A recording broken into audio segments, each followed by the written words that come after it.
Yeah, so at many festivals, many events, many personal experiences, myself or friends or acquaintances or just random people who get my phone number online or follow my Instagram and text me about their test results, they would get things that they thought was something else. And sometimes, like the funniest stories are the people who swear they have the hottest shit, and it's totally not, and it's obvious that it's not.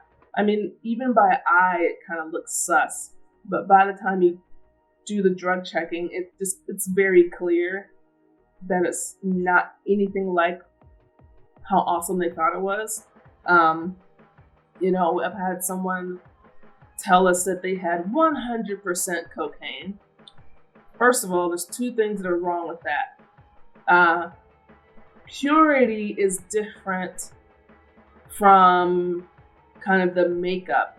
I'll have to explain the terms another time. I believe it's there are adulterants, diluents, and I think one other term. An adulterant is a drug that's being passed off as a different drug.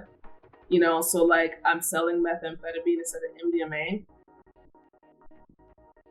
A diluent is just some crap that they put in there sometimes to dilute it, basically.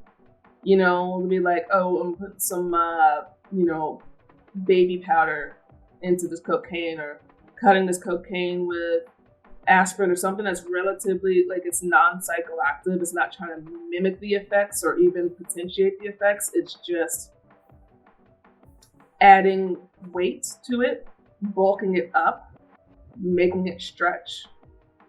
And then I believe the other term that I will look up another time if I can't figure it out is it's sort of like impurities, but it's not impurities. It's it's like artifacts or impurities or things that just kind of end up there. It's still not the word I'm looking for, and I'll find it later. But it's artifacts of the chemical processing of it. Maybe there's some unreacted precursor or something that just accidentally got in there. A contaminant sometimes can be considered that. If they used some sort of baking soda or some sort of powder to do something, and that wasn't fully bonded into the substance, you might see random shit that show up in a test result on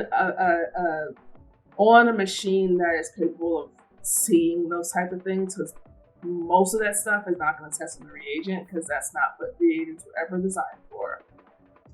But anyway, those are some examples.